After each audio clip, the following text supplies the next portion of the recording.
नमस्कार। मैं अरुण के शर्मा, एनालिस्ट वन थॉट। आज बात करेंगे कि दिल्ली सरकार ने अपने दानिक्स और सीनियर आईएएस ऑफिसर्स का तबादला किया है और उसके साथ ही उनको अतिरिक्त कार्यभार भी सौंपा गया है। दिल्ली सरकार ने शुक्रवार शाम राजधानी में बड़ा नौकरशाही फेरबदल करते हुए 42 आईएएस ऑफिसर्स और दानिक्स जो अधिकारी हैं उनको स्थानांतरित कर दिया या उनको अतिरिक्त भार सौंप दिया है। यह फेरबदल केंद्रीय गृह मंत्रालय के उस आदेश के बाद हुआ जिसने यूटी कैडर के 12 दिल्ली नौकरशाहों को दूसरे राज्यों में ट्रांसफ़र किया गया है। यानी कि जब वो वापस आएंगे तो उनका प्रमोशन किया जाएगा। उनकी प्रमोशन जब ड्यू होती है तो इस प्रकार के ऑफिसर्स को हार्ड पोस्टिंग के लिए दिल्ली से बाहर भेजा जाता है और जो बाहर से दिल्ली आते हैं वो हार्ड पोस्टिंग काटने के बाद आते हैं। उनका प्रमोशन के साथ यहाँ डिप्यूट किया जाता है। अब एलजी वीके सक्सेना के आदेश के बाद दिल्ली सरकार के सेवा विभाग ने सर्विसेज ने एक आदेश जारी कर अतिरिक्त मुख्य सचिव उद्योग जो इंडस्ट्री के हैं विपुल पाठक को पर्यावरण और वन विभाग का अतिरिक्त कार्यभार सौंप दिया है, जो 1992 बैच के आईएएस अधिकारी हैं और शहर मतलब दिल्ली के सबसे वरिष्ठ नौकरशाह है, ब्यूरोक्रेट हैं। पाठक ने अनिल कुमार सिंह का स्थान लिया है जिन्हें एमएचए द्वारा मिनिस्ट्री ऑफ होम अफेयर्स द्वारा जम्मू और कश्मीर स्थानांतरित कर दिया गया था। प्रशांत गोयल को परिवहन विभाग यानी ट्रांसपोर्ट से अतिरिक्त मुख्य सचिव के रूप में शहरी विकास विभाग में स्थानांतरित किया गया है, ट्रांसफ़र कर दिया गया है। जबकि सिंचाई और बाढ़ नियंत्रण विभाग के अतिरिक्त मुख्य सचिव नवीन कुमार चौधरी को लोक निर्माण विभाग पीडब्ल्यूडी का अतिरिक्त भार दिया गया है। अन बरसू को पीडब्ल्यूडी से सेवा विभाग में स्थानांतरित किया गया है, मतलब उनको सर्विसेज में भेज दिया गया है। जबकि वह गृह विभाग के प्रमुख सचिव चीफ सेक्रेटरी बने रहेंगे, मिनिस्ट्री जो होम अफेयर्स होती है। निखिल कुमार को स्वास्थ्य एवं परिवार कल्याण हेल्थ से सूचना एवं प्रचार विभाग दिया गया है, इंफॉर्मेशन एंड ब्रॉडकास्टिंग। जबकि नीरज सेमवाल को मंडलायुक्त बनाया गया है और उन्हें सूचना एवं प्रचार विभाग का अतिरिक्त सचिव एडिशनल सेक्रेटरी बनाया गया है। सूत्रों के मुताबिक फरवरी में दिल्ली में भारतीय जनता पार्टी की सरकार बनाने के बाद नौकरशाहों में फेरबदल की संभावना थी और गृह मंत्रालय द्वारा आईएएस अधिकारियों के तबादले और नियुक्ति के बाद यह बदलाव किया गया है।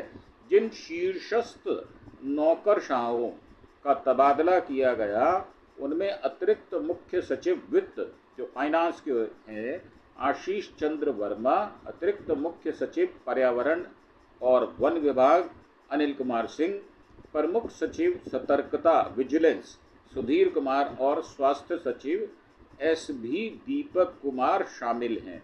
गृह मंत्रालय ने डीटीसी के प्रबंध निर्देशक सचिन शिंदे, समाज कल्याण सचिव विनोद कांबले, महिला एवं बाल विकास सचिव चंचल यादव और सचिव गृह कृष्ण मोहन उप्पू का भी तबादला कर दिया है। कई मध्यम स्तर के कनिष्ठ आईएएस अधिकारियों को भी दिल्ली से अन्य राज्यों में स्थानांतरित किया गया यानी ट्रांसफ़र किया गया। आदेश के अनुसार दिल्ली स्थानांतरित किए गए अधिकारियों में अंडमान निकोबार द्वीप समूह से दिलराज कौर, जम्मू कश्मीर से पांडुरंग के पोल और विजय कुमार विधुड़ी, गोवा से रमेश वर्मा, अरुण कुमार मिश्रा, पांडुचेरी से ए नेदुनचेरियन, और अरुणाचल प्रदेश से कृष्ण कुमार सिंह भी शामिल हैं। दिल्ली से 12 अधिकारियों को दूसरे राज्यों में ट्रांसफ़र कर दिया गया, जबकि इतने ही अधिकारियों को दिल्ली लाया जा रहा है। इस ट्रांसफ़र को वाइसा वर्सा ट्रांसफ़र्स भी कहा जाता है।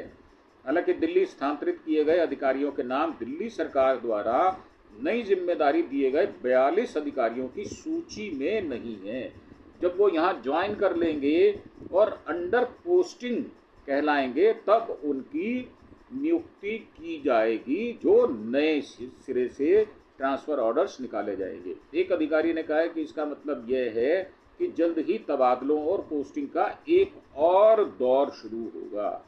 ज्ञात हो कि जब अरविंद केजरीवाल चीफ मिनिस्टर हुआ करते थे तो इसी बात पर केंद्र सरकार से आप पार्टी का झगड़ा रहता था। आप पार्टी किसी भी व्यक्ति को जो दानिक्स या एमएचए की सर्विस के अंडर आता था, उनको ट्रांसफ़र या पोस्टिंग नहीं कर सकते थे। इसी बात के झगड़े में सुप्रीम कोर्ट की 5 बेंच की जो एक बनाई गई थी, उसमें सुप्रीम कोर्ट के 5 जजेस ने एक मत होकर निर्णय दिया था कि दिल्ली सरकार को यह अधिकार दिया जाता है। परंतु उसके एक ही दिन बाद केंद्रीय सरकार ने एक नोटिफिकेशन निकालकर सुप्रीम कोर्ट द्वारा दिया गया 5 जजेस का बेंच का जो फैसला था, उसको रातों रात पलट दिया था। आज वही बीजेपी सरकार उसी काम को कर रही है जिसके लिए अरविंद केजरीवाल की सरकार को प्रताड़ित किया गया था।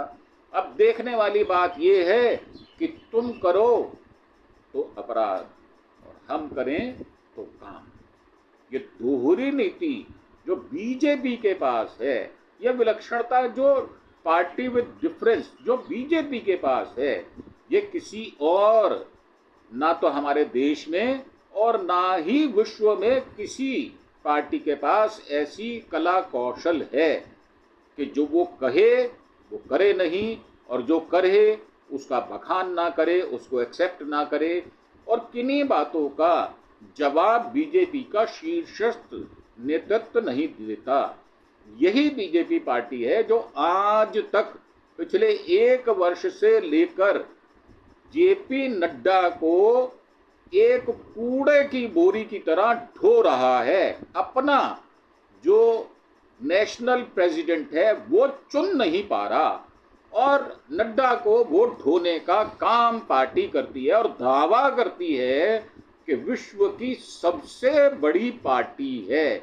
मेरा मानना ये है कि जो इस प्रकार बढ़ चढ़कर बड़बोले बोलता हो, उसको अपनी गिरेबान में झांक लेना चाहिए।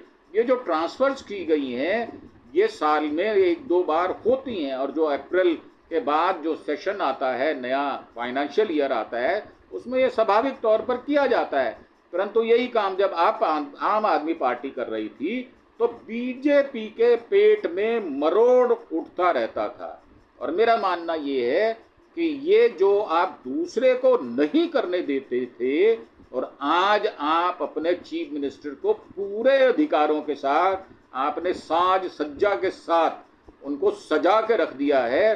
दिल्ली में आप झुग्गी बस्तियों को साफ करते जा रहे हैं, उसके विषय में कोई जवाब नहीं देते। महिलाओं को जो आपने वायदा किया था वो आज तक आपने दिया नहीं है। 300 यूनिट बिजली फ्री नहीं हुई, महिलाओं के अभी तक कार्ड नहीं बन पाए, यमुना साफ नहीं हुई, तो उन प्रश्नों के उत्तर कौन देगा? अतिरिक्त भार सौंप देने से मेरा मानना ये है, क्या ऑफिसर 10 घंटे 20 घंटे बैठकर काम करेगा? 10 से 15 घंटे काम करेगा। समय निश्चित होता है ऑफिस का। आप अतिरिक्त भार अगर दे भी दें तो उससे दूसरे विभाग का काम सफर करता है। मेरा मानना ये है कि अगर आपको वाकई दिल्ली को अच्छे ढंग से चलाना है, जबकि आप हेरा फेरी करके बेईमानी करके दिल्ली नगर निगम पर भी काबिज हो चुके हैं, तो भी आपका कामकाज इस समय परले दर्जे की घटिया नीति के साथ चल रहा है। तो आपको जवाब देना होगा कि दिल्ली में आप चाहते क्या थे और आप कर क्या रहे हैं। आपने वायदे क्या किए थे और उनको पूरा करने के लिए कौन सा प्रयत्न आप कर रहे हैं। मेरा मानना ये है कि आपको अपनी गिरेबान में झांकना चाहिए, क्योंकि इस समय देश के अंदर भारत और पाकिस्तान के सीज फायर और लड़ाई झगड़े का जो माहौल चल रहा है उसमें लोग इस पर ध्यान नहीं देते और बीजेपी चुपके से अपना काम कर जाती है। ये कला कौशल बीजेपी के पास बहुत अच्छी है। मेरा मानना ये है कि कभी भी चालाकी चतुराई से शासन को नहीं चलाया जा सकता। पारदर्शिता इसका प्रमुख मापदंड होता है। जो आप कहते हैं उन बातों पर खरे उतरें और प्रेस कॉन्फ्रेंस कर लोगों को अपनी सारी मंशा बताएं। आप क्या काम आपने किया, कौन से आपने अपने घोषणा पत्र में कहे, उनको कितना पूरा किया, उसके विषय में क्या काम चल रहा है, कौन सी प्रगति हुई, उस विषय में भी आपको बताना चाहिए। इसी के साथ इस एपिसोड को हम समाप्त करते हैं और एक छोटी सी प्रार्थना, आप हमारे चैनल अरुण के शर्मा एनालिस्ट वन थॉट को आप सब्सक्राइब अवश्य करें। इसी के साथ आप बेल आइकॉन का बटन भी दबाएं ताकि आपको पहले ही नोटिफिकेशन मिल जाया करे। इसी के साथ आपका धन्यवाद। Thank you. जय हिंद, जय भारत।